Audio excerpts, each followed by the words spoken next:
ज्ञान गंगा गीता दर्शन। पूर्व प्रसंग में आप श्रवण कर रहे थे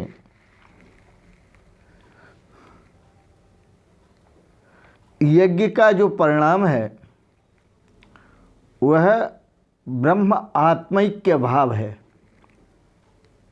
आत्मा और परमात्मा की एकता है। जब आत्मा और परमात्मा का मिलन हो जाता है यही यज्ञ का परिणाम है, यही यज्ञ की पराकाष्ठा है, यही यज्ञ की पूर्ति है।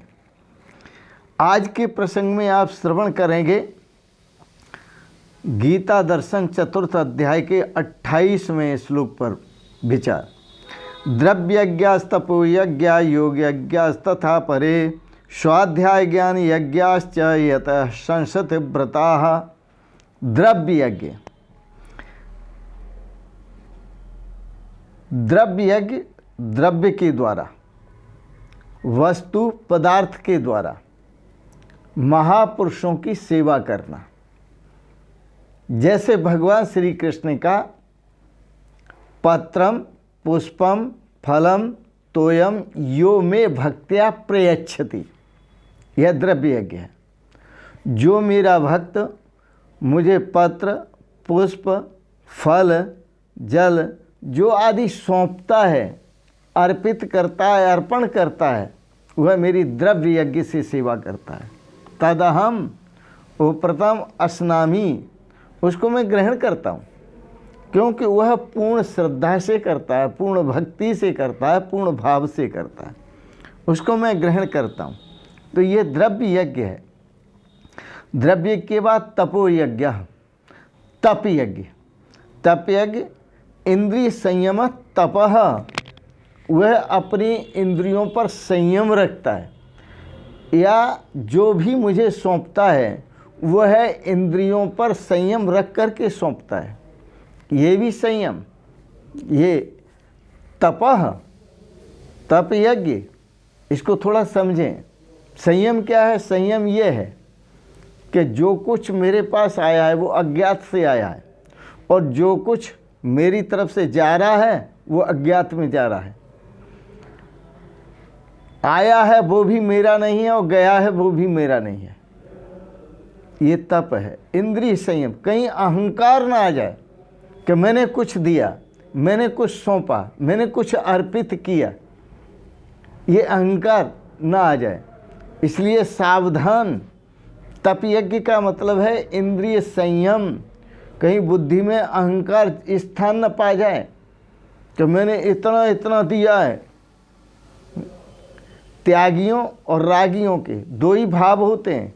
रागी का हिसाब होता है कि मैंने इतना इतना जोड़ा है, त्यागी का हिसाब होता है कि मैंने इतना इतना छोड़ा है।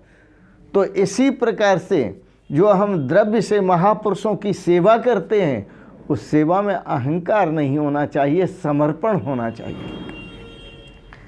सेवा में समर्पण भाव होना चाहिए, तो वो तप यज्ञ बन जाता है। योग यज्ञ तथा परे, उसके बाद योग यज्ञ, आत्मा और परमात्मा का मिलन। योग यज्ञ आत्मा और परमात्मा का मिलन, ये बहुत ज़रूरी है, क्योंकि जो अनेक महापुरुष योग यज्ञ का आचरण करते हैं, आत्मा और परमात्मा के मिलन की अनुभूति करते हैं, और वो समर्पण भाव से जीते हैं। समर्पण भाव से जीते हैं, आत्मा और परमात्मा की मिलन की अनुभूति करते हैं। यह योग यज्ञ कहलाता है। जो आत्मा और परमात्मा के मिलन की अनुभूति है, यह योग यज्ञ कहलाता है। तो इस योग यज्ञ को भी करते हैं।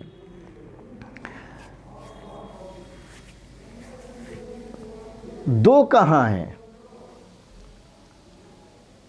मान लीजिए ये प्रकृति है, ये पुरुष है। हमने दो माना, तो प्रकृति भी है और पुरुष भी है, लेकिन प्रकृति में स्थित पुरुष है। प्रकृति में स्थित पुरुष है, तो जो प्रकृति में स्थित आत्मा है, उस आत्मा का परमात्मा में प्रवेश ही योग है। जो शरीरस्थ आत्मा है उस आत्मा का परमात्मा में विलीन होना ही योग है। तो इस प्रकार से जो मिलन है, उस मिलन में सम दम, उस मिलन में सम दम, उपरति, तितिक्षा, श्रद्धा, समाधान, ईर्षा, द्वेष, राग, ये सब स्वभाव हो जाते हैं। उसमें सब यज्ञ हो जाते हैं, हवन हो जाते हैं। अर्थात उस अवस्था में सबकी पूर्ण आहुति हो जाती है, सबका समापन हो जाता है। फिर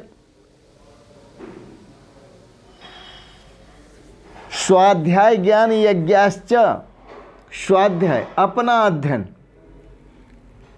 आत्मा और परमात्मा का मिलन हुआ, फिर अपना अध्ययन, मैं कौन हूँ, वही परमात्मा हूँ।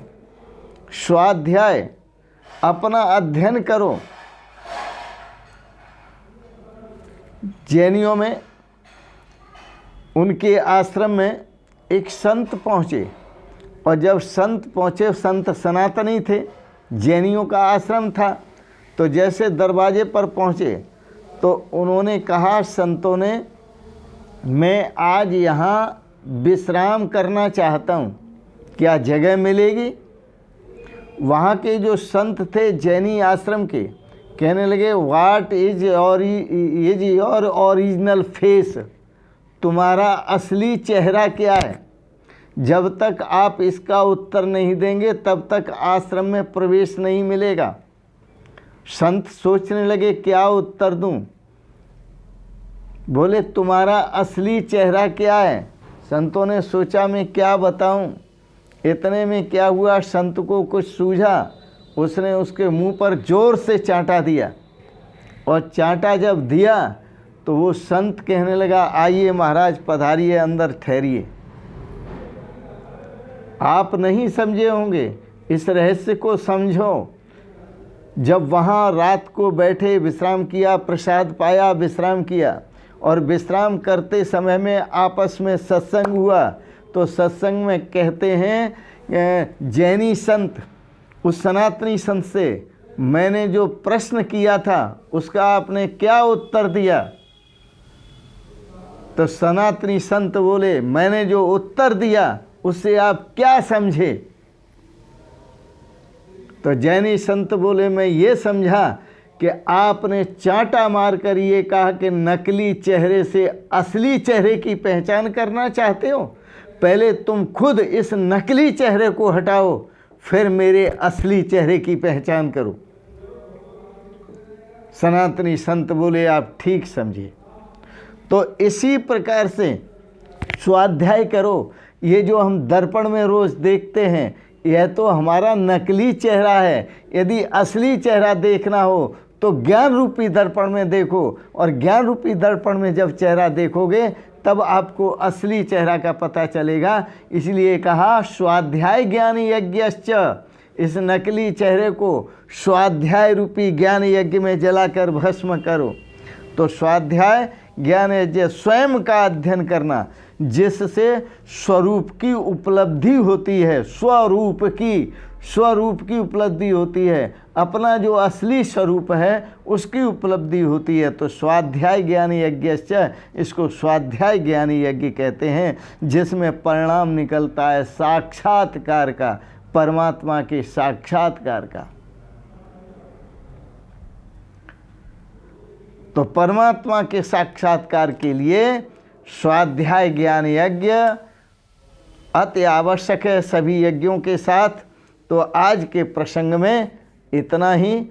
आपने बड़े प्रेम और श्रद्धा से दार्शनिक विचारों को गीता पर श्रवण किया, इसके लिए बहुत बहुत अनुग्रहित हैं। एक बात जरूर कहेंगे, ओम सर्वे भवन्तु सुखिनः, सर्वे सन्तु निरामयाः, सर्वे भद्राणि पश्यन्तु, माँ कश्चित् दुख भाग भवेत्। ओम शांति शांति शांति। ओम। आपने गीता पर दार्शनिक विचार श्रवण किए, आपको अच्छे लगे, इनको सब्सक्राइब करें, लाइक करें, शेयर करें। इन शब्दों के साथ ही आप सबको पुनः सादर प्रणाम करते हुए ओम शांति शांति शांति। शिवोहम शिवोहम शिवोहम।